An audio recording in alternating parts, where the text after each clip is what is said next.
हाँ, तो class 10th जो है अपन आज हिंदी व्याकरण के बहुत गजब के टॉपिक करने वाले हैं। आपने बिल्कुल कुछ भी नहीं पढ़ रखा तो आज हाथों हाथ आपके दिमाग में फिट हो जाएगा, ये मेरी गारंटी है। बस मैं जैसा कहूँ वैसा आपको करते जाना है और देखना हुबहू पेपर आपको मिलने वाला है। बस आपको रजिस्टर के अंदर नोट करते हुए जाना है और साथ के साथ याद करना है। लिख लिख के याद करोगे जितना ही फायदा है। अशुद्धियाँ कम होती है, हिंदी में लिखने में बहुत गलतियाँ आप लोगों के, ठीक है, इसलिए लिखोगे, हैंड राइटिंग भी सुधरेगी, स्पीड बढ़ेगी और लिखने से आधी चीजें याद हो जाती है। आज के सेशन में अपन क्या करने वाले हैं? आज के सेशन में अपन करने वाले हैं संज्ञा, सर्वनाम, क्रिया, विशेषण और अव्यय। ये 5 टॉपिक बहुत गजब के हैं, पांचों कंप्लीट इन वन शॉट रखने वाले हैं। और आप सबको जैसा कि पहले से ही पता होगा कि ये जो है संज्ञा, सर्वनाम, क्रिया, विशेषण, ये आपको पता है विकारी शब्द होते हैं और ये अव्यय जो होता है वो अविकारी शब्द होता है। मतलब अविकारी का मतलब जिसके ऊपर किसी भी तरह से संज्ञा, सर्वनाम शब्दों के ऊपर किसी भी तरह कोई प्रभाव ना पड़े, ये अप्रभावित रहते हैं। खैर अभी सभी पर सारी बात करने वाले हैं। कोई सा भी क्वेश्चन आएगा तो इस क्लास को आपको पूछ के आएगा, ठीक है। तो शुरुआत करते हैं, ना टाइम वेस्ट करें आज के सेशन की। ये 5 टॉपिक अपन पढ़ेंगे। अच्छा देखो, सीबीएसई के अंदर, आरबीएसई में इसको इस बार ये सिलेबस को जोड़ा है। आरबीएसई बोर्ड एग्जाम के अंदर, आरबीएसई के बोर्ड एग्जाम के अंदर, बोर्ड एग्जाम 2024 के अंदर ये आने वाला है। पद भेद बोल दो या फिर हिंदी, वो सीबीएसई बोर्ड वाले में क्या कहते हैं, सीबीएसई बोर्ड में कहते हैं इसको पद परिचय, ठीक है। मतलब उनके ये पद परिचय के नाम से होता है और वहां पर ये 5-6 टॉपिक है, इनमें से किसी को करना होता है भाई। वहां पर एक सेंटेंस होता है, उसमें किसी को करना होता है, उनमें से क्या, कौन सी संज्ञा है, कौन सा सर्वनाम है, कौन सा वचन है, कौन सा लिंग है। लेकिन आरबीएसई में इनके डेफिनेशंस वगैरह पूछी जाती है, एग्जाम्पल वगैरह पूछी जाती है, इसलिए सभी दोनों बोर्डों के लिए बहुत गजब का है। आरबीएसई के 100% है ही है, ठीक है। तो शुरुआत करते हैं एक एक उठा के। सबसे पहले अपन बात करेंगे संज्ञा की, जो पहले आपने बचपन में खूब छोटी क्लास से पढ़ते आ रहे हैं, लेकिन आज जो पढ़ेंगे उसके बाद में कभी डाउट नहीं रहेगा। सबसे पहले आप हेडिंग लगाओ संज्ञा, उसके लिखो डेफिनेशन, परिभाषा। संज्ञा की परिभाषा क्या होती है? किसी व्यक्ति, वस्तु, स्थान या किसी काल या भाव उनके जो बोध कराए वो संज्ञा कहलाती है। किसी व्यक्ति, वस्तु, गुण, स्थान, भाव आदि का बोध कराने वाले शब्दों को हम संज्ञा कहते हैं। एक प्रॉपर ऑथेंटिक एक डेफिनेशन हो जाएगी, ठीक है। किसी व्यक्ति का मतलब है, किसी का नाम मैंने कह दिया कि रमेश, तो वो व्यक्ति है, व्यक्ति हो गया। वस्तु कोई भी हो सकती है, कोई भी चीज है ना, 4 किलो चीनी कुछ मान लो। गुण, व्यक्ति का गुण कैसा है। स्थान, कोई जयपुर, जोधपुर, बीकानेर, दिल्ली, ठीक है, पंजाब, हरियाणा। भाव का होता है, कुछ भाव होता है, जैसे बचपन है, बचपन एक होता है बच्चा, बच्चे से बना बचपन, तो बचपन एक भाव है। भाव का मतलब जिसको अपन टच नहीं कर सकते, बस एक फील कर सकते हैं। मैंने कह दिया कि बुढ़ापा, बुढ़ापा तो एक फील करने वाली चीज है, टच थोड़ी कर सकते बुढ़ापे को। मतलब वो चीजें जिनको सिर्फ फील किया जा सकता है, अनुभव किया जा सकता है, वो भाव में आ जाता है। तो ये इन सब आदि को बोध कराने वाले शब्दों को हम संज्ञा कहते हैं। मुख्य रूप से संज्ञा, वैसे तो मुख्य रूप से मेनली एग्जाम में क्वेश्चन आ सकता है कि संज्ञा मुख्य रूप से कितने प्रकार की है। मेनली तो संज्ञा 3 प्रकार की, संख्या मुझे नाम आ रहा है मैथ्स की वजह से। तो मुख्यतया संज्ञा जो है वो 3 प्रकार की होती है। व्यक्तिवाचक संज्ञा, जातिवाचक संज्ञा और भाववाचक संज्ञा, 3 तरह की संज्ञा है। लेकिन खूब सारे हिंदी के जो विद्वान हैं वो 2 संज्ञा के और प्रकार बताते हैं। हालांकि वो जातिवाचक संज्ञा के ही 2 पार्ट हैं, आपने भी सुन रखे होंगे। समूहवाचक या समुदायवाचक संज्ञा या द्रव्यवाचक संज्ञा, ये जातिवाचक संज्ञा के ही 2 पार्ट हैं, ठीक है ना। लेकिन वैसे मोटा मोटी 3 होती है। हालांकि अपन 5 की बात करेंगे। एग्जाम में क्वेश्चन आता है कि मुख्यतः संज्ञा कितना प्रकार की होती है, तो 3 प्रकार आपको करके आना है। हालांकि अलग से पूछा जा सकता है, इसलिए अपन 5 के बारे में जानेंगे, ठीक है। सबसे पहले हेडिंग लगाओ व्यक्तिवाचक संज्ञा। नाम से ही पता चल रहा है, मैं पहले बता दूं, बुक्स भरी पड़ी है मार्केट में, आपके पास ही भरी पड़ी होगी, लेकिन समझ में नहीं आएगा बुक से, इसलिए बातें समझ लेना। अगर समझ ली तो फिट हो जाएगी, वरना दिक्कत है, इसलिए मेरे को ध्यान से सुनना है। हेडिंग लगाओ नंबर 1 व्यक्तिवाचक संज्ञा।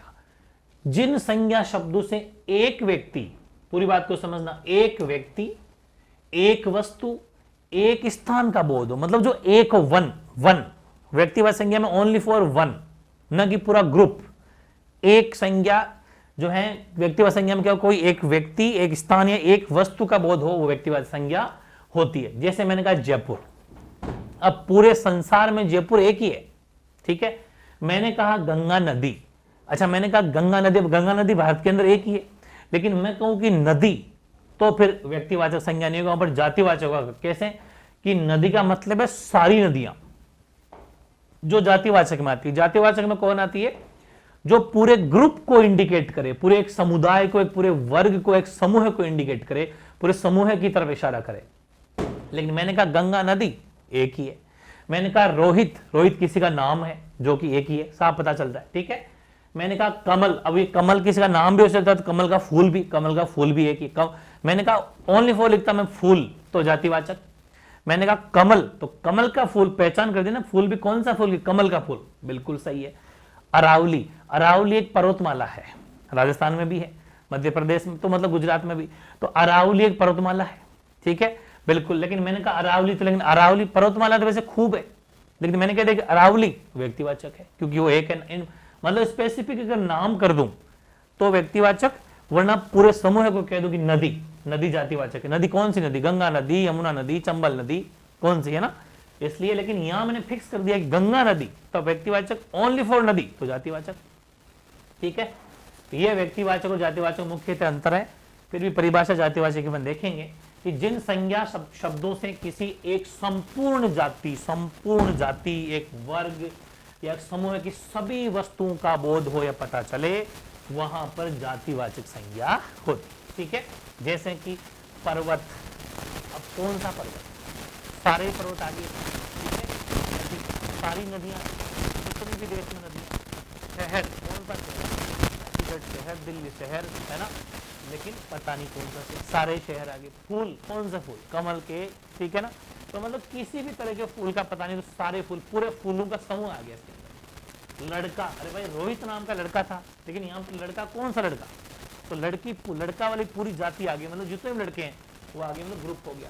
पर्वतमाला, अब यहाँ पर लिखा था कि अरावली एक पर्वतमाला है, लेकिन ये कौन सी पर्वतमाला? पता नहीं कौन सी पर्वतमाला। गाय, अब गाय में कौन सी? कामधेनु गाय या कोई स्पेसिफिक नाम होता तब तो बात अलग थी। तो गाय, पूरी गाय आ गई, देश में जितनी भी तरह की गाय हैं, हर नस्ल की गाय आ गई, तो पूरे गाय ग्रुप हो गए। घोड़ा, अब मैं कह दूं कि एक चलो एग्जाम्पल लिख देता हूं। मैंने कहा अगर इसमें लिखता हूं ऊपर, मैं यहां तक लिखता हूं कि चेतक घोड़ा, ये एग्जाम्पल लिखा मैंने, चेतक घोड़ा, तब आपको तुरंत व्यक्तिवाचक संज्ञा होगा। आप तो कहोगे घोड़ा तो जातिवाचक, हाँ जातिवाचक है, इसमें सारे घोड़े आ गए, लेकिन मैंने कहा चेतक घोड़ा। अब चेतक घोड़ा तो महाराणा प्रताप का एक ही था दुनिया में, ठीक है, तो चेतक घोड़ा मैंने स्पेसिफिक कह दिया, चेतक घोड़ा वो महाराणा प्रताप के पास में था। जैसे राजस्थान के हमारे प्रसिद्ध लोक देवता है वीर तेजाजी, अब तेजाजी घोड़ी का नाम था लीलन घोड़ी, और मैं कह दूं कि लीलन, ये नाम दे दूं मैं, लीलन घोड़ी, तो यहाँ पर स्पेसिफिक क्या हो गया? ये नाम हो गया, है ना, तो मतलब ये स्पेसिफिक। वैसे मैं लिख दूं यहाँ पर घोड़ी, तो घोड़ी तो सारी घोड़ियां हो गई, है ना, लेकिन लीलन घोड़ी तो फिर स्पेसिफिक नाम हो गया। घोड़ा तो चेतक घोड़ा, लेकिन यहां अगर अकेला घोड़ा था तो फिर जातिवाचक, स्पेसिफिक नाम हो तो समझ में आ गई ना आपके। तो ये सब आपको ध्यान रखना है। लेकिन एक चीज का और ध्यान रखना है, मैं कह दूं कि मुर्रा भैंस, अब मुर्रा भैंस की नस्ल है, तो मुर्रा भैंस एक थोड़ी है कोई, मुर्रा भैंस तो सारी भैंसें, मुर्रा तो बहुत है, क्योंकि वो भैंस की नस्ल होती है। तो ध्यान रखें, सिर्फ किसी का नाम, जानवरों का नाम ही नहीं, जानवरों की अगर नस्ल भी हो ना, जानवरों की नस्लें, वो भी आप ध्यान रखना, वो भी जातिवाचक में ही आती है। बहुत डीप बात बता दी मैंने, बहुत लेवल की, कंफ्यूज मत हो जाना, ठीक है। मुख्यतः इनसे ज्यादा पूछा जाता है क्वेश्चन, ठीक है। तो दोनों आपको समझ में आ गई। नंबर 3 लगाओ, भाववाचक संज्ञा। मैंने पहले ही नोट लिख दिया यहाँ पर कि भाववाचक संज्ञाओं को देख नहीं सकते, ओनली फील, टच नहीं कर सकते, सिर्फ उनको अनुभव किया जा सकता है, ओनली फील किया जा सकता है, ठीक है। वो भाववाचक संज्ञाएं होती हैं, वो देख नहीं सकते। तो जिन संज्ञा शब्दों से पदार्थ के गुण, दोष, अवस्था, भाव आदि का पता चलता है, भाववाचक संज्ञा कहलाती है। जैसे बुढ़ापा, अब बुढ़ापा को टच कर सकते हो क्या? नहीं कर सकते, बुढ़ापा एक वर्ड है, ठीक है। बचपन, बच्चा होता तो सही था, बच्चा से बनाए बचपन, बच्चा तो ठीक है, बच्चे को अपन छू सकते हैं, बच्चा एक व्यक्तिवाचक संज्ञा है या फिर जातिवाचक हो सकता है, लेकिन बचपन, बचपन तो एक अवस्था है, ठीक है। काला, काला किसी का गुण है कि वो काला है, गोरा है, भूरा है, जैसा भी है। दुख, दुख को क्या है कि सिर्फ फील किया जा सकता है। भय, क्रोध, ईर्ष्या, ये सब वर्ड जितने भी है, लंबाई, चौड़ाई, प्रशंसा, किसी को एडवाइस देना, सलाह, ये सब क्या है कि मैंने उसको सलाह दी, एडवाइस दी, तो एडवाइस दी तो उसको टच कर सकता है क्या सलाह को? नहीं। वो सिर्फ फील की जा सकती है, वो सब भाववाचक संज्ञा में आ जाती है। भलाई, बुराई, ठीक है ना, सब इसमें आ जाती है। ये ध्यान रखना। और अब जो मुख्य मैंने दो अलग अलग बताई थी, जो जातिवाचक के वैसे पार्ट है, इसमें कोई ज्यादा नहीं है, वैसे जातिवाचक वाली डेफिनेशन इसमें आएगी सेम, इसलिए वैसे कोई ज्यादा इंपॉर्टेंट भी नहीं है, लेकिन हल्का फुल्का देख लो, क्या पता कोई डेफिनेशन में आ जाए या कोई छोटी मोटी चीज आ ही जाए, अपन क्यों रिस्क ले, ठीक है। समूहवाचक संख्या या समुदायवाचक संख्या जो होती है ना, वो पूरे ग्रुपिज्म को मतलब इंडिकेट करती है, समूह को इंडिकेट करती है, कि जो संज्ञा शब्द प्राणियों व वस्तुओं के समूह का बोध कराए। आप कहेंगे सर वो तो जातिवाचक भी, तो बिल्कुल बिल्कुल सही कहा आपने, जातिवाचक में भी पूरे ग्रुप को ही करती है, इसलिए तो मैं कह रहा हूँ कि जातिवाचक के प्रकार है, लेकिन उसमें भी ऐसा कुछ आ जाए, जैसे मैंने कह दिया कक्षा, अब पूरी कक्षा होगी, अब कक्षा में तो 50 बच्चे भी है, 60 भी है, 200 भी है, 500 भी है, कितने, पूरी कक्षा आ गई। फिर मैंने कहा भीड़, अब भीड़ तो हजारों की हो सकती है, 100 की संख्या में हो सकती है, लाखों हो सकती है, भीड़ में क्या मतलब हुआ, पूरा झुंड, सेना, अब पूरी आर्मी आ गई, हमारा पूरा परिवार आ गया, ठीक है। तो ये सब आ जाती है समूहवाचक, ठीक है, जो लाइक जातिवाचक का पार्ट है। फिर आता है द्रव्यवाचक संज्ञा। द्रव्यवाचक में क्या है, नामय द्रव्य, द्रव्य का मतलब लिक्विड, द्रव्य का मतलब क्या होता है, लिक्विड, बिल्कुल सही सोचा। वे संज्ञा शब्द जो नापतोल या द्रव्य पदार्थ या धातु मतलब मेटल, ठीक है, यानी कि नापतोल का मतलब है मेजरमेंट करना, जैसे कि इतने किलो, इतना लीटर, वो सब जो नापतोल में वाली हो, द्रव्य पदार्थ और मेटल धातु हो, उन आदि का बोध करवाती है, द्रव्यवाचक होती है, जैसे कि तेल। और वैसे तो ये पूरी जातिवाचक संज्ञा, कौन सा तेल, सारा ही तेल, सारी तेल की सारी क्वांटिटी आ गई, लेकिन जातिवाचक में भी द्रव्यवाचक, तेल एक लिक्विड फॉर्म में होता है, घी, दूध, सोना, चांदी, ये क्या है, मेटल है, ये धातु है, ये क्या है, ये आपके धातु है, धातु हो जाएगी, ये लिक्विड द्रव्य पदार्थ हो गया। तो वेरी इजी है, दोनों को भी देख लेना, ज्यादा कोई मुश्किल वाली बात नहीं है। तो भाई संज्ञा बहुत ज्यादा वेरी इजी तरीके से मैंने आपको समझा दी, ठीक है, मेरे हिसाब से कोई डाउट नहीं बचा होगा। अब एक लाइव टेस्ट और ले लूंगा तो उसमें और ज्यादा आपकी तैयारी होने वाली है, ठीक है। ओके, अब लगाओ नेक्स्ट हेडिंग सर्वनाम। सर्वनाम हेडिंग लगाओ। जो शब्द मैंने आपके, वैसे तो मैं आपको बताया कि मैं कुछ चीजें मेरे ऑनवर्ड्स में बनाता रहता हूँ, तो मेरी ट्रिक भी आपको अच्छी लगे तो जरूर लिख सकते हो, कि अपन आगे पढ़ेंगे कि संज्ञा के स्थान पर, मतलब इसीलिए मैं कहता हूँ कि संज्ञा बदले आवे काम, नाम उसी का सर्वनाम। समझ में आ गई, वेरी इजी ट्रिक है। संज्ञा बदले आवे काम, नाम उसी का सर्वनाम, मतलब संज्ञा के स्थान पर प्रयुक्त होने वाले शब्दों को सर्वनाम कहते हैं। मैंने क्या कहा कि संज्ञा के स्थान पर, आज थोड़े पटाखों से आप लोग डिस्टर्ब हो सकते हो भाई, क्योंकि आपको पता है कि आज अयोध्या में जो राम मंदिर स्थापित हुआ है उस वजह से एक दिवाली सा माहौल है, ठीक है, तो कोई बात नहीं, थोड़ा एडजस्ट आप भी करना जानते हो, कर लेना। तो देखो संज्ञा के स्थान पर प्रयुक्त होते हैं, उन्हें सर्वनाम कहते हैं।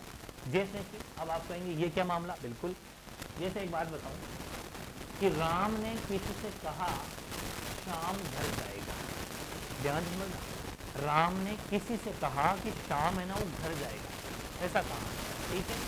अब मैं इस सेंटेंस को ऐसा भी तो कह सकता हूँ कि राम ने किसी से कहा कि वह घर जाएगा, कि वह घर जाएगा, मतलब इस शाम की जगह अगर चाहे तो वह का भी प्रयोग किया जा सकता है, सेंटेंस गलत नहीं होगा। बताओ होगा क्या, जैसे आप अपने ऊपर मान लो कि आप अपने ऊपर लेना, अपने ऊपर लेना कि आप किसी दूसरे फ्रेंड को कह रहे हो कि सुन यार वो है ना राधिका जो है वो घर जा रही, ठीक है, राधिका घर जा रही, आप ये भी कह सकते हो कि सुन वह घर जा रही, एक ही बात है। तो मतलब ये शाम किसी का नाम है, शाम किसी का नाम है, मतलब ये संज्ञा शब्द है। संज्ञा शब्द क्योंकि किसी का नाम होना व्यक्तिवाचक संज्ञा होती है, डेफिनेशन वही तो है कि संज्ञा के स्थान पर प्रयुक्त होने वाले शब्दों को सर्वनाम कहते हैं। तो इस जगह अगर वह लिख दूं तो भी सही है, इसका मतलब वह क्या है, सर्वनाम, वह शब्द सर्वनाम है। बस यही परिभाषा थी, मैंने इस एग्जांपल से आपको पूरी बात समझा दी कि संज्ञा के स्थान पर प्रयुक्त होने वाले शब्दों को वह, मैं, तुम, ये सब सर्वनाम कहलाते हैं। फिर क्वेश्चन आपके आरबीएसई बोर्ड में पूछा गया था कि सर्वनाम के कितने भेद होते हैं, तो सर्वनाम के 6 भेद होते हैं भाई, ठीक है। पुरुषवाचक, निश्चयवाचक, अनिश्चयवाचक, ये दोनों जोड़े हैं, निश्चय अनिश्चय का जोड़ा हो गया, ठीक है। पुरुषवाचक, संबंधवाचक, प्रश्नवाचक और निजवाचक आराम से हो जाएगा। जैसे ऐसा मान लो कि एक पुरुष है, उससे कोई व्यक्ति कह रहा है कि हे पुरुष, तो निश्चय अनिश्चय, निश्चय अनिश्चय का संबंध बना के किसी से अपना निजी प्रश्न पूछ, ऐसा कुछ ट्रिक बना सकते हो, मैंने जैसे बना रखी है वैसे अपने हिसाब से कर सकते हो। कि ये पुरुष निश्चय अनिश्चय का तो कोई संबंध बना कि क्या तुझे करना है क्या नहीं करना, ये बात तू फिक्स कर। और किसी से कोई निजी पर्सनल, निजवाचक का मतलब पर्सनल, निजी, खुद का, प्राइवेट कोई प्रश्न कर, ठीक है। तो पुरुषवाचक सर्वनाम, निश्चयवाचक, अनिश्चयवाचक सर्वनाम, संबंधवाचक सर्वनाम, प्रश्नवाचक सर्वनाम और निजवाचक सर्वनाम, ये 6 प्रकार के सर्वनाम है जो आपको 6 के 6 भेद याद करने। अपन एक एक का पोस्टमार्टम करेंगे। सबसे पहले हेडिंग लगाओ पुरुषवाचक सर्वनाम, और ध्यान रखना सबसे ज्यादा इंपॉर्टेंट यही है, और आज तक आपने जो भी पढ़ रखा है उसको डिलीट कर देना, क्योंकि मैं आज जो पढ़ाऊंगा उसके बाद में कभी पुरुषवाचक सर्वनाम में डाउट नहीं रह सकता आपकी, ये मेरी गारंटी है। अपने मेरे शब्दों में बनाने वाला हूं, क्योंकि ये सबसे मुश्किल है। इसमें होते हैं फिक्स वर्ड, एक एक शब्द, मैं, मेरा, मुझे, त्यों, तेरा, हम, सब, वे, तू, तो मतलब याद नहीं रहता कौन से में। इसलिए पुरुषवाचक सर्वनाम एक्चुअली पुरुष जो होते हैं वो 3 तरह के पुरुष होते हैं। तो ध्यान रखना 3 प्रकार के सर्वनाम, जो सीधे इसी को डेफिनेशन, अलग से डेफिनेशन नहीं है, आपको हेडिंग लगानी है पुरुषवाचक सर्वनाम। फिर आगे लिखना है कि पुरुषवाचक सर्वनाम 3 प्रकार के होते हैं, उत्तम पुरुष, मध्यम पुरुष और अन्य पुरुष। एक बात का ध्यान रखना, उत्तम पुरुष को प्रथम पुरुष भी कहा जाता है। उत्तम पुरुष का जो एक और नाम है वो है प्रथम पुरुष, ठीक है। उत्तम पुरुष को प्रथम पुरुष भी कहा जाता है। अब सुनना मेरी बात, मैंने आपको अभी थोड़े दिन पहले इंग्लिश के अंदर डायरेक्ट इनडायरेक्ट स्पीच पढ़ाया था, बहुत शानदार। हालांकि कैप्सूल सीरीज में उसको फिर से अपलोड कर देंगे, इस चैनल पर भी अपलोड नहीं किया है, वो अपना एमई क्लासेज के ऊपर आई थिंक आप सबने देख लिया होगा, वरना बता दूंगा मैं। तो उस डायरेक्ट इनडायरेक्ट के अंदर अपन ने जो एमई क्लासेज वाले अपने चैनल पे किया था, उसमें मैंने आपको एक बातें बताई थी।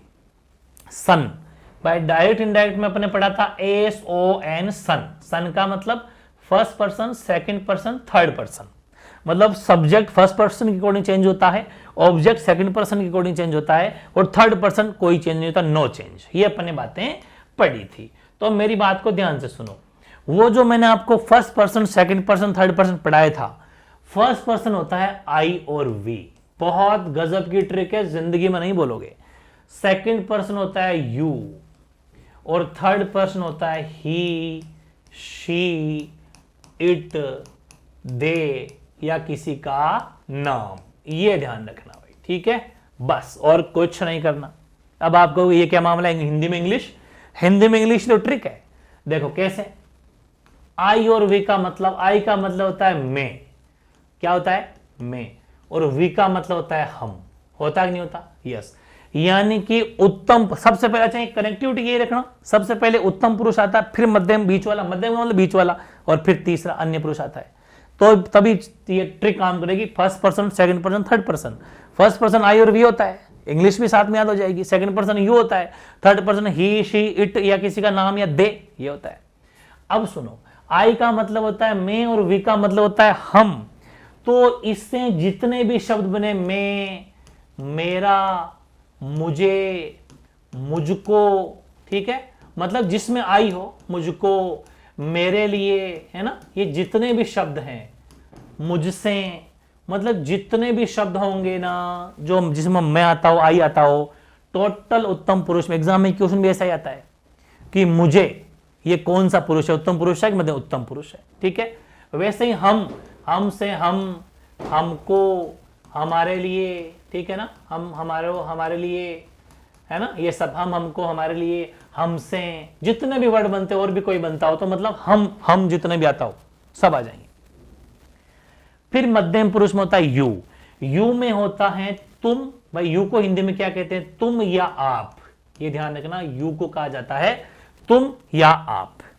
तो बस तुम से मतलब तुम, तुम्हारा, ठीक है, तुझे, ठीक, ऐसे आप से आपका, आपसे, जैसे तुझसे, अरे कितने भी बनते हो जिसमें तुझ आता हो, आप समझदार हो सब, आपसे, आपके लिए, आपको, तुझ, तेरे लिए, तुझको, तुझसे, तुझे, ये जितने वर्ड आते हो, ये यू मध्यम पुरुष में आ गया। सिर्फ तुझे, तुम और आपसे आएगा। इसमें वह, ये दोनों वह के लिए होता है। इट का मतलब यह, दे का मतलब वे या फिर उन्होंने। इट को हिंदी में क्या कहते हैं, या तो वे या उन्होंने, या फिर किसी का भी नाम हो, राम, श्याम, नरेश, राकेश, मनीष, ठीक है, विकास, ये जितने भी नाम अन्य पुरुष में आ जाएंगे। तो ये सब आपको ध्यान देना है कि वह, वह, उसका, ये भी तो इसी में आता है, उसका, उसके, है ना। बस तो वेरी इजी, बस आपको तो ये याद रखना, बाकी जो बच गया वो अन्य पुरुष में ही चेपना है। जो तीसरा पुरुष, अन्य पुरुष, तृतीय पुरुष, उसमें चेपना है। बाकी ये दो मेन थे। मेरे हिसाब से जिंदगी में आपने ऐसी ट्रिक नहीं पढ़ी होगी, ना पढ़ोगे ना कोई दिक्कत अब आने वाली है, ठीक है ना। तो वेरी इंपॉर्टेंट है भाई, पुरुषवाचक सर्वनाम ही सबसे इंपॉर्टेंट था, जो इस वेरी इंपॉर्टेंट ट्रिक से आप पढ़ लिया तो ये अपना हो गया कंप्लीट। दूसरा है निश्चयवाचक सर्वनाम। वैसा नाम से ही पता चल रहा है, निश्चय मतलब फिक्स, एक होता है अनिश्चय, नॉट फिक्स, ठीक है। तो निश्चयवाचक क्या होगा कि इसमें निश्चित वस्तु या व्यक्ति की ओर संकेत किया जाता है। एक निश्चित व्यक्ति या किसी वस्तु की ओर इशारा किया जाता है, निश्चित, कि यह हाँ, यही है, यही है, यह है, वह है, इन्होंने कहा था, इन्होंने कहा था, यही यही है, यही है, बिल्कुल यह सही कह रहा है, वह सही कह रहा था, इन्होंने कहा था, उन्होंने, मतलब फिक्स अपने इंडिकेट करे कि हाँ यही, ठीक है। वैसे होता है अनिश्चित, इसमें अनिश्चित वस्तु या व्यक्ति को संकेत किया जाता है, मतलब नॉट फिक्स। कोई आया होगा, कोई कह रहा, कुछ कह रहा होगा, कुछ लाया होगा, किसी ने कहा होगा, मुझे क्या पता, ठीक है। मतलब इसमें सब अनिश्चय, नॉट फिक्स, पता ही नहीं चल रहा। कोई गेट खटखटा रहा है, पता ही नहीं चल रहा कौन है, मतलब जिसमें अनिश्चितता हो, जिसमें नॉट फिक्स और निश्चितता का भाव हो, ठीक है। फिर चौथा है प्रश्नवाचक, मतलब मेरे हिसाब से जिसमें प्रश्न का बोध हो, प्रश्न करने का बोध हो, ठीक है, प्रश्न करने का बोध हो, प्रश्न करने का बोध हो। वेरी जे कि तुम कहां जा रहे हो, वह कौन है, ठीक है, क्या कर रहे हो आप, क्या कर रहे हो, ठीक है। तो ये जितने भी आगे, और दूसरी बात सबसे मेन चीज है क्वेश्चन मार्क लगा रहेगा, सबसे बड़ी बात तो ये है, प्रश्नवाचक चिन्ह लगा रहेगा, और सब में कहां, वेयर, हु, व्हाट, ये सब लगे रहेंगे, ठीक है ना। तो वेरी इंपॉर्टेंट है प्रश्नवाचक, तो वैसे ही आपको याद हो जाएगा। पांचवें संबंधवाचक। संबंध का मतलब है आपस में रिलेशन है, एक सेंटेंस होगा, एक वाक्य होगा, उसको जब आप पढ़ोगे तो आप उसमें पाओगे कि इन शब्दों का आपस में संबंध है। अगर एक भी शब्द मिस कर दिया, लिखना भूल गए, तो फिर अर्थ का अनर्थ हो जाएगा, ठीक है ना। तो ध्यान रखें, जो सर्वनाम शब्द वाक्य में परस्पर मतलब एक दूसरे पर संबंध का बोध कराते हैं, जैसे कि जो पढ़ेगा सो पास होगा, तो जो और सो का आपस में संबंध है कि जो पढ़ेगा वही तो पास होगा, सो पास होगा, ठीक है। जिसकी लाठी उसकी भैंस, अब जिसकी और उसकी ना हो तो फिर लाठी भैंस हो गया, तो जिसकी और उसकी का आपस में संबंध है, रिलेशन है, ठीक है। जो करेगा सो भरेगा, तो जो और सो का आपस में संबंध है, वेरी इंपॉर्टेंट है, ठीक है। तो ये ध्यान रखना, ये संबंधवाचक सर्वनाम के अंदर आता है। फिर निजवाचक। निज का मतलब, कोई लोग कहते हैं ना, ये तुम ज्यादा इंटरफेयर मत करो, मेरा निजी जीवन है, ये मेरी पर्सनल मैटर है, ये मेरा पर्सनल मैटर है, मतलब मेरा निजी मामला है, तो बीच में इंटरफेयर मत कर। या कहते हैं ना, हाँ वो तो उसका खुद का निजी घर है, वो तो उसका खुद का निजी है, मतलब वो ऑन, खुद का है। और निजी का मतलब क्या होता है, खुद का, पर्सनल।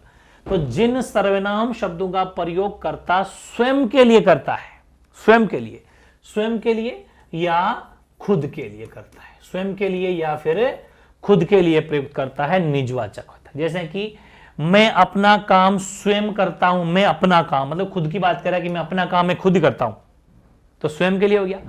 वह अपने आप ही विद्यालय चला गया, मतलब अपने आप ही, तो ऐसे वर्ड रखेंगे, अपने आप, मैं खुद का, मैं खुद, मतलब अपन आपको ऑटोमेटिक पता चल जाएगा कि खुद की निजी बात कर रहा है, खुद के लिए यूज कर रहा है, तो ये वेरी इजी हो गया ना। तो ये निजवाचक सर्वनाम हो गया, ठीक है भाई। तो ये सर्वनाम का टॉपिक जड़ से कंप्लीट, गजब की तरह से हमने समझ लिया होगा।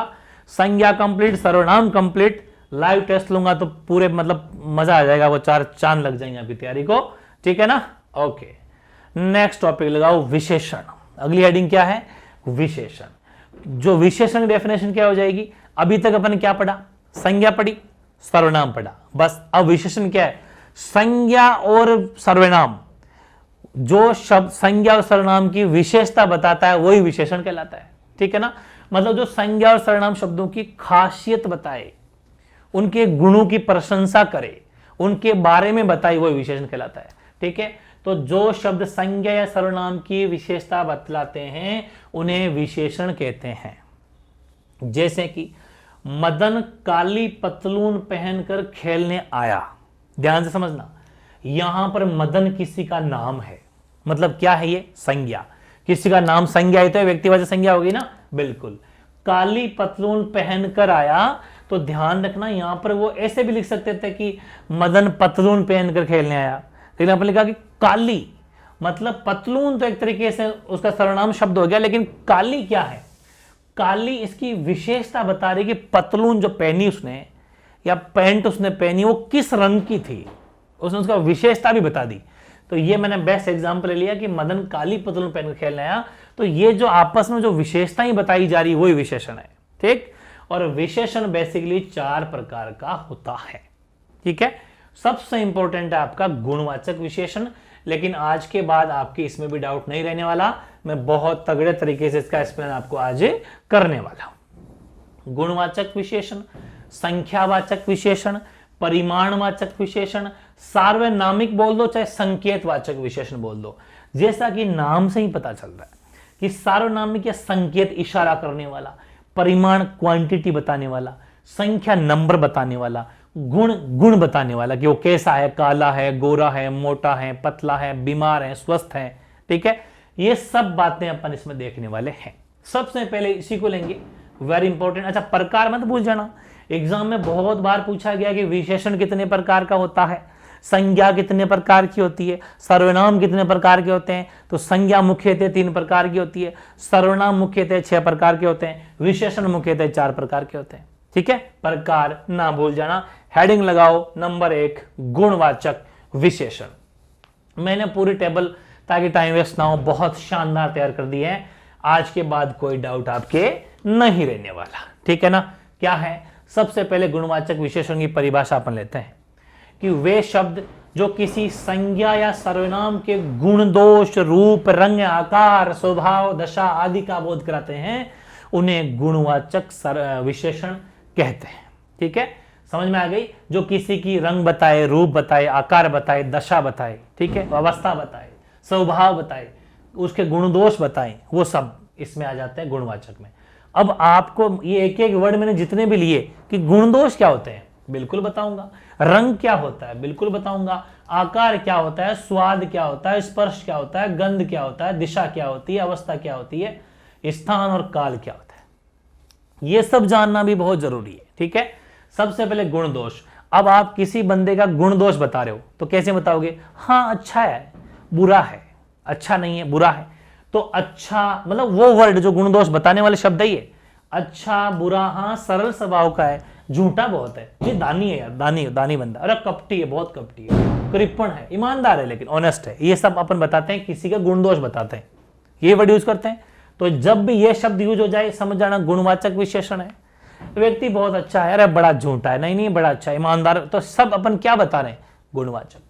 अब आप रंग में क्या बताओगे, हाँ है लेकिन काले रंग का है, हाँ कोई दिक्कत नहीं यार, थोड़ा पीला ज्यादा है, हाँ चमकीला है, ठीक है, गुलाबी है ना, हरा है, लाल है, पीला, कोई सा भी, तो रंग सारे आ जाएंगे।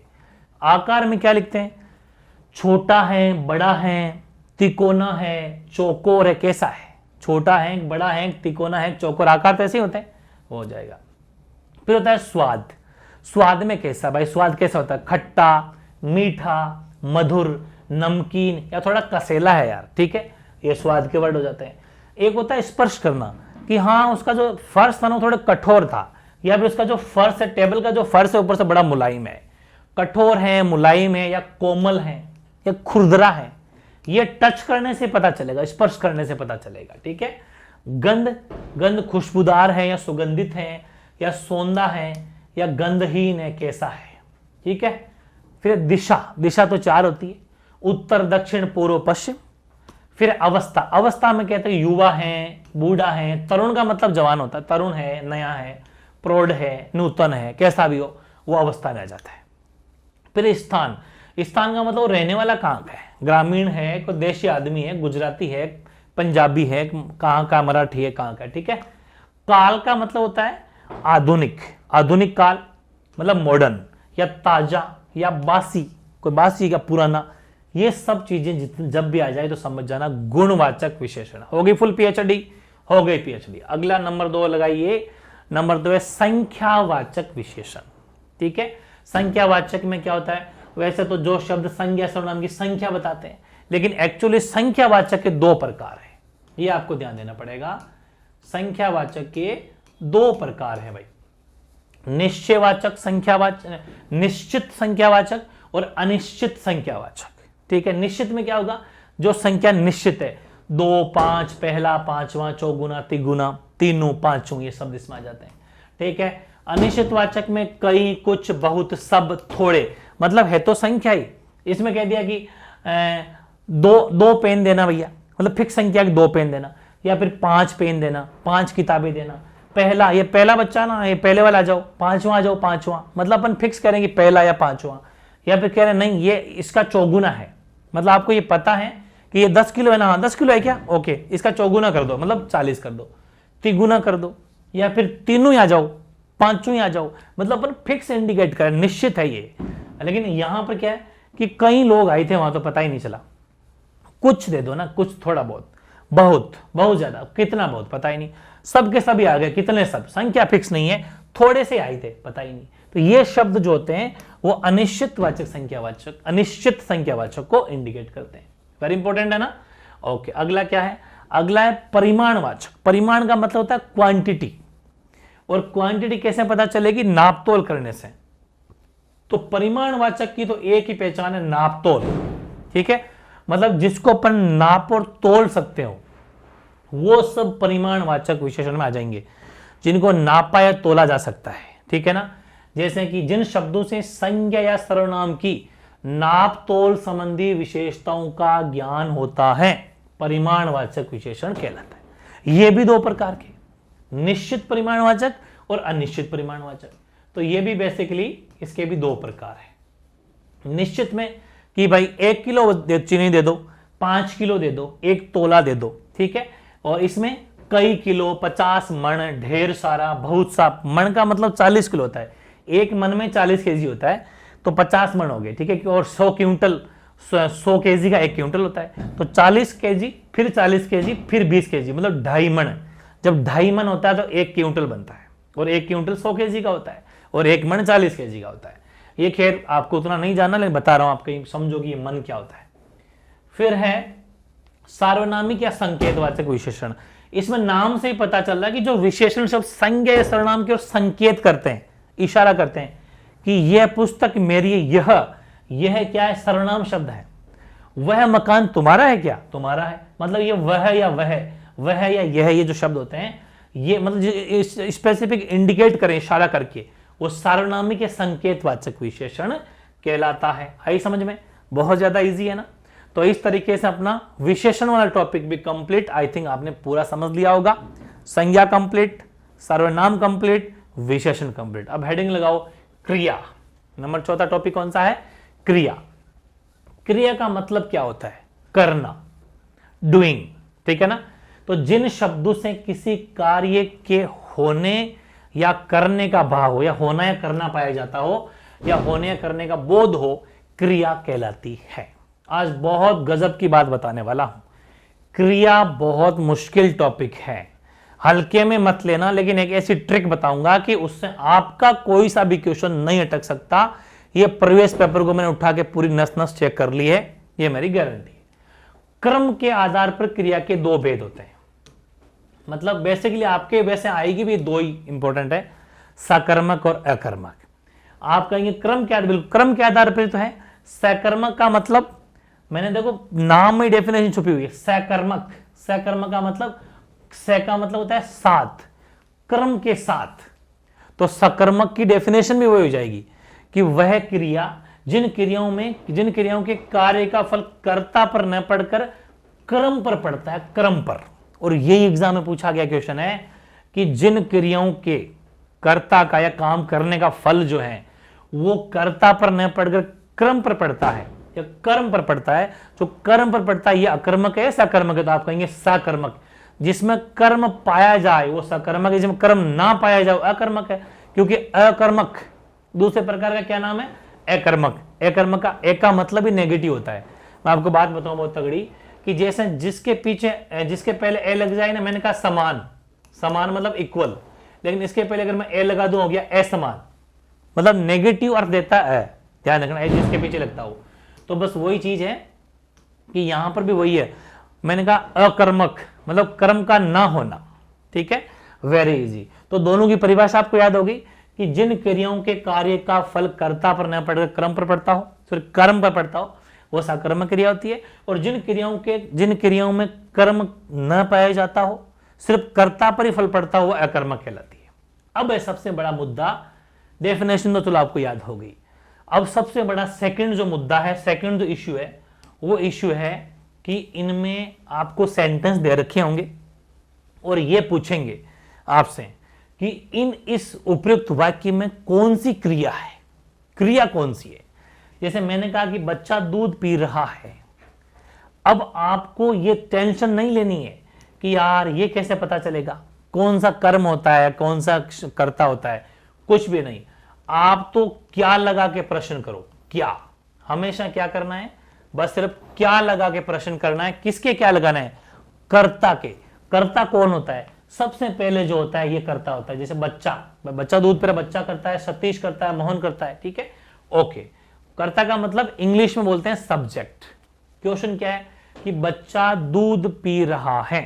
आप इससे प्रश्न करो, सेंटेंस है बच्चा, अब इसके पहले क्या लगा दो, इसके बाद में मतलब बच्चा के बाद में बच्चा क्या पी रहा है, मतलब इस दूध की जगह क्वेश्चन करो क्या, बच्चा क्या पी रहा है। आपको मन से कुछ भी नहीं भरना है, जो इसमें लिखा हुआ है वही बोलना है। तो आंसर आया दूध। क्या का अगर जवाब आता है, पूरी बात समझना, अगर क्या का आंसर आता है, बहुत गजब की ट्रिक है, क्या का अगर जवाब आता है, जवाब आया, अगर आया तो सकर्मक, नहीं आया तो अकर्मक। यह ध्यान रखना। बच्चा दूध पी रहा है तो दूध, आंसर आ गया कि बच्चा क्या पी रहा है, दूध पी रहा है, बिल्कुल सकर्मक है। इतना सा आता बच्चा पी रहा है, अगर यही सेंटेंस इतना सा होता ना, बच्चा पी रहा है, तो प्रश्न करते बच्चा क्या पी रहा है, कोई जवाब नहीं आया, क्योंकि वाक्य में क्या लिखा था, बच्चा पी रहा है। अब क्या पी रहा है, दूध पी रहा है, पानी पी रहा है, क्या पी रहा है, कुछ पता नहीं, लेकिन यहां पता चल रहा है। तो ये ध्यान रखना, यही सेंटेंस अगर ऐसा होता कि बच्चा पी रहा है, अब क्या पी रहा है ये बिल्कुल भी पता नहीं है। आप जो सोच रहे हो क्या पता वो पी रहा हो, है ना, आपने जो भी सोचा। ठीक है, तो ध्यान रखें, बच्चा आपने यहां पर क्या लगा के जैसे प्रश्न किया तो आंसर नो, कुछ भी आंसर नहीं है। बच्चा क्या पी रहा है, कुछ भी नहीं, फिर आंसर कुछ आ ही नहीं रहा। तो इसलिए यहां पर अकर्मक हो जाती, यहां पर फिर क्या हो जाएगी, अकर्मक क्रिया होगी। लेकिन इस सेंटेंस में अकर्मक होगी, लेकिन अपने वाले सेंटेंस में तो क्या का जवाब आ रहा है, इसलिए यहां पर क्या हो जाएगी, सकर्मक। ठीक है, तो बच्चा क्या पी रहा है, दूध पी रहा है, आंसर आ गया। सुरेश ने केले खरीदे, सुरेश ने क्या खरीदे, जवाब आया केले, क्या लगा के प्रश्न करते ही जवाब आ गया। इतना सा था सुरेश ने खरीदे, क्या नहीं आया ना, तो फिर अकर्मक हो जाता है। लेकिन केले खरीदे साफ साफ लिखा हुआ है। मोहन आम खाता है, मोहन क्या खाता है, आम खाता है, तो क्या आ गया। तो वेरी इजी है, सकर्मक क्रिया अपनी कंप्लीट। अब है अकर्मक क्रिया। मैं आपको अकर्मक क्रिया वैसे भी एक ट्रिक बता देता हूं आपके लिए। ट्रिक यह है कि अकर्मक पहले तो वो आपको क्या लगा के प्रश्न करना ही करना है। जैसे कि घोड़ा दौड़ता है, घोड़ा क्या दौड़ता है, कोई जवाब नहीं है अकर्मक, बिल्कुल। राम सोता है, राम क्या सोता है, जवाब ही नहीं आया। कोमल हंसती है, कोमल क्या हंसती है। माया खेलती है, माया क्या खेलती है। तो कुछ भी जवाब नहीं आ रहा, कुछ भी जवाब नहीं आ रहा। ये सो रहा है, ये हंस रही है, ये खेल रही है, घोड़ा दौड़ रहा है, दौड़ रहा है तो दौड़ रहा है, जवाब कुछ भी नहीं आया। मतलब क्या का जवाब नहीं आया, इसका मतलब अकर्मक क्रिया है। ठीक, फिर भी एक ट्रिक है। क्या ट्रिक है कि आपको जब भी सेंटेंस में रोना, सोना, ठीक है, दौड़ना, खेलना, खेलना, ठीक है, उड़ाना, उड़ना, ये जितने भी शब्द दिख जाएं, प्लस जितने भी प्राकृतिक, नेचुरल, प्राकृतिक क्रियाएं हैं, नेचुरल एक्टिविटीज हैं। इंग्लिश मीडियम वाले अगर कोई हो तो मैं लिख देता हूं नेचुरल एक्टिविटीज। नेचुरल एक्टिविटीज कौन सी होती है भाई, नेचुरल एक्टिविटीज होती है जैसे कि हवाएं चल रही हैं, लिख देता हूं, तो सेंटेंस बहुत इंपॉर्टेंट है। हवाएं चल रही हैं, आप थोड़ी चला रहे हो, हवाएं चल रही हैं, आपके हाथ में है क्या, नहीं है बिल्कुल भी। हवाएं चल रही, नेचुरल है, नेचर है, ये प्रकृति की देन, आप कोई अपन नहीं रोक सकते हवाओं को, हवाएं चल रही हैं। ठीक है, फिर पेड़ से पत्ता गिरा, आपने थोड़ी गिराया था, हाँ गिरा भी सकते हो लेकिन वो बात अलग है, गिरा। हवाएं चल रही हैं, ठीक है, पेड़ की छाया यहां से वहां चली गई, मतलब प्राकृतिक छाया चल रही है। ऐसी चीजें जब भी आ जाए, हवाएं चल रही है, प्राकृतिक एक्टिविटी, बादल बरस रहे हैं, प्राकृतिक की, आप बरसा रहे हो क्या? नहीं। तो ये जितनी भी प्राकृतिक हो जाएगी वो सब अकर्मक में आ जाएगी। ये ट्रिक है कि ये सब शब्द आ जाए और कुछ प्राकृतिक घटनाएं जितनी भी आ जाए वो टोटल जो है अकर्मक हो जाती है। लेकिन मैं आपको एक चीज और बताना चाहता हूं। मैं एक एग्जांपल लेता हूं, बहुत तगड़ा एग्जांपल है, बहुत एग्जाम में पूछा गया क्वेश्चन है। मैंने एक सेंटेंस लिखा, पतंग उड़ रही है, पूरी बात समझना, पतंग उड़ रही है, ओके। फिर मैं इसी को सेंटेंस कैसा लिखता हूं कि पतंग आसमान में उड़ रही है, आसमान में उड़ रही है। फिर ऐसे ही एक सेंटेंस और लूं, पूरी बात को ध्यान समझना, पतंग आसमान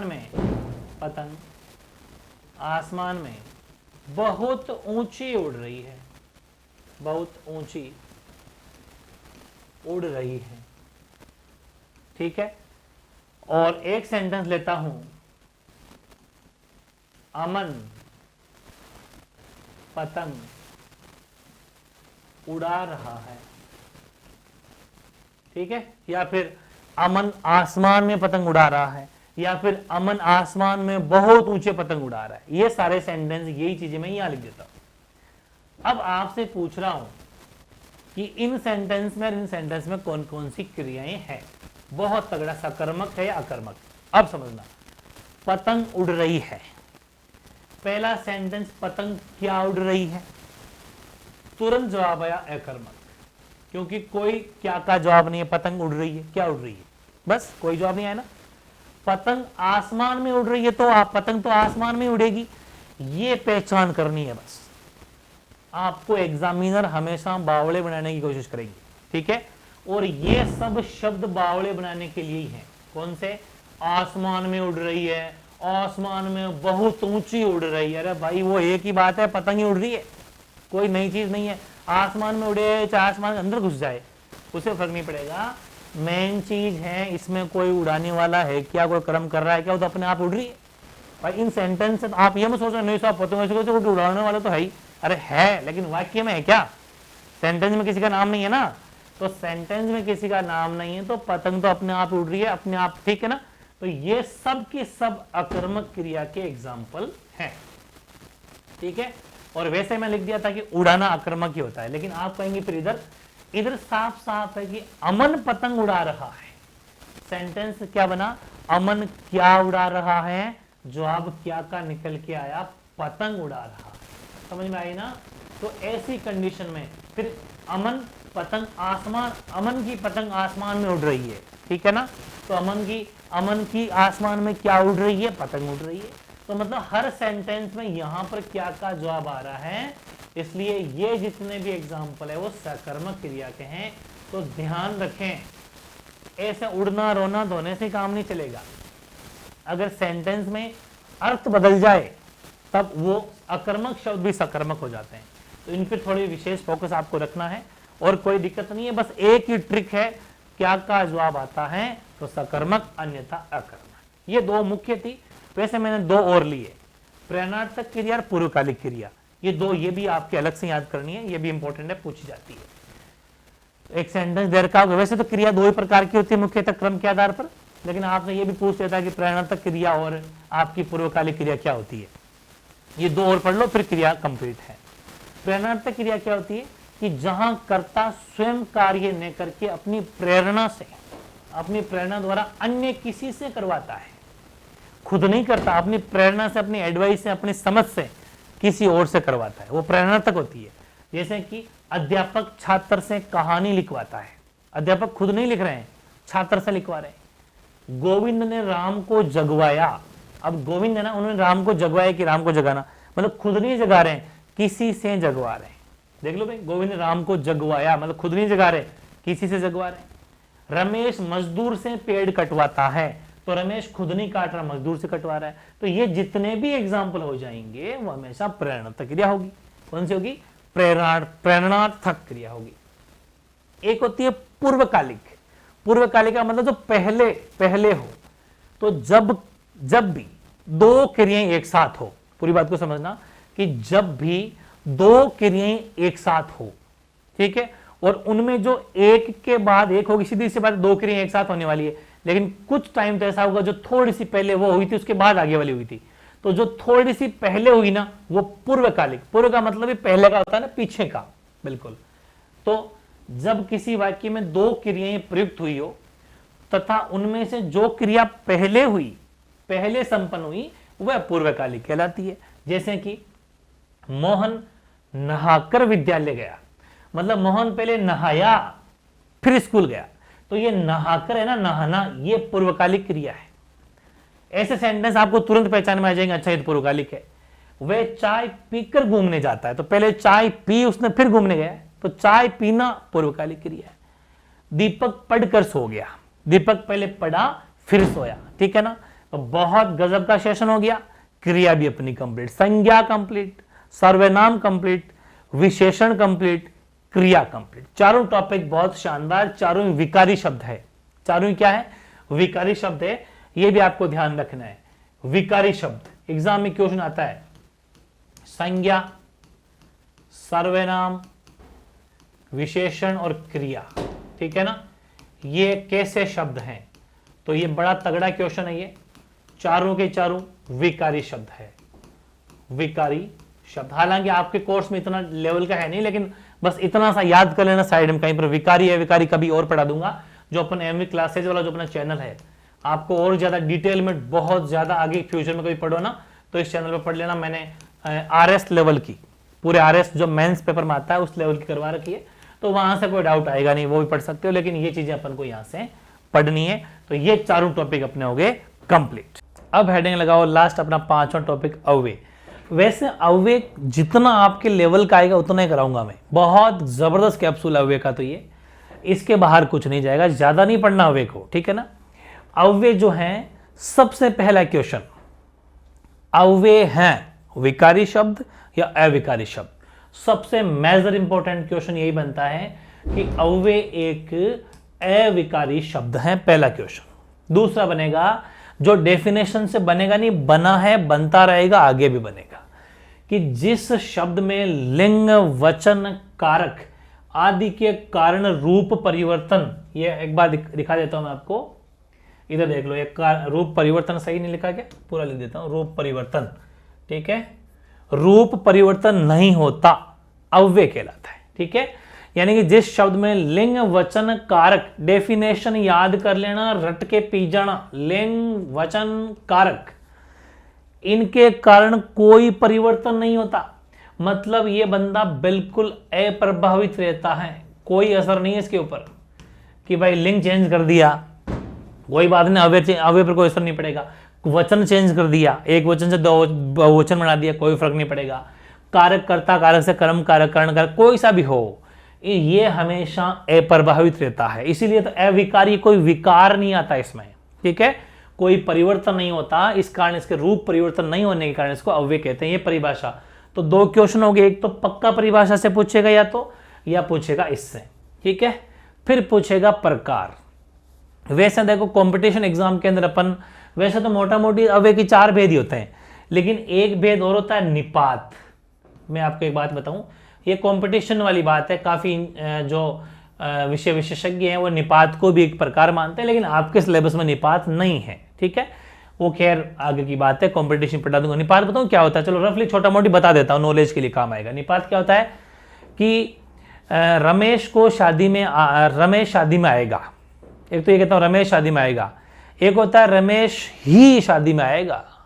मतलब इसका मतलब ये हुआ, एक तो मैं कहता हूं रमेश शादी में आएगा, एक कह रहा हूं रमेश ही शादी में आएगा, मतलब रमेश ही आएगा, दूसरा कोई नहीं आ सकता। रमेश का भाई नहीं आएगा, रमेश ही आएगा। ही जोड़ दिया, स्पेसिफिक किसी शब्द पर ज्यादा जोर दे के कहना, ठीक है, तब ही लग जाता है, मतलब उस पर विशेष फोकस तो निपात होता है, लेकिन ये आपके सिलेबस में नहीं है। वैसे आपके कोर्स में यही है कि अव्यय के 4 प्रकार होते हैं, क्रिया विशेषण अव्यय, संबंध बोधक अव्यय, समुच्चय बोधक अव्यय और विस्मयादि बोधक अव्यय। बस ये तीसरा क्वेश्चन बनता है कि अव्यय के कितने प्रकार है, तो अव्यय के 4 प्रकार है। फिर वो इन चारों में से पूछ सकता है कि कौन सा अव्यय का प्रकार नहीं है, इससे ज्यादा नहीं पूछेगा। ठीक है, क्रिया विशेषण अव्यय खुद 4-5 प्रकार का होता है, उतना आपके नहीं आएगा। ठीक है, बस इनको तो सिर्फ नाम याद रखना, इन दोनों को तो। ठीक है, नंबर तीसरा ठीक है, इंपॉर्टेंट है, समुच्चय बोधक। समुच्चय बोधक अव्यय कौन सा होता है कि इसकी मैंने डेफिनेशन में लिख दी है कि 2 या 2 से अधिक वाक्यों को आपस में जोड़ने वाले शब्द, जैसे कि राम और श्याम। अब राम और श्याम को आपस में जोड़ने का काम किया, और है ना, रमेश आएगा किंतु, सुरेश वापस जाएगा किंतु परंतु, मतलब कोई भी 2 वाक्यों को आपस में जो जोड़ने का काम करते हैं, जिसको अपन इंग्लिश में कहते हैं ना कंजक्शन। भाई कंजक्शन का क्या काम होता है, 2 सेंटेंस को आपस में जोड़ते हैं। जैसे अपन डायरेक्ट में लिखते हैं ना कि दैट लगाते हैं, बीच में दैट लगाते हैं या इफ लगाते हैं। ठीक है, वो सब कंजक्शन होते हैं, कोई 2 सेंटेंस को आपस में जोड़ने का काम करने वाले शब्द है, और, किंतु, परंतु, तथा, और भी कोई बनते हो तो। ठीक है, वो सब आपके इसमें आ जाते हैं समुच्चय बोधक। एक होता है विस्मयादि बोधक। वैसे तो विस्मयादि बोधक का चिन्ह ऐसा होता है, तो आप पहचान जाओगे विस्मयादि बोधक है, एक्सक्लेमेटरी साइन। इंग्लिश में होता है एक्सक्लेमेटरी साइन, बस वो विस्मयादि बोधक हुए। जैसे हाय, अरे, वाह, ये जितने भी शब्द लगे हुए हो आप समझ जाना विस्मयादि बोधक हुए। वैसे इतना आएगा नहीं, लेकिन मैंने रफली आपको ये भी छोटा मोटा बता दिया। ठीक है ना, इसका ध्यान रखना। फिर इस क्रिया विशेषण का एक प्रकार है, ये लास्ट है अपना, क्रिया विशेषण का एक प्रकार है रीतिवाचक क्रिया विशेषण। वैसे तो क्रिया विशेषण खुद के 4 प्रकार है, नहीं पढ़ना है, लेकिन उसमें एक रीतिवाचक से क्वेश्चन आता है, इंपॉर्टेंट है। वैसे मैंने आपको इसमें ट्रिक बना दी है।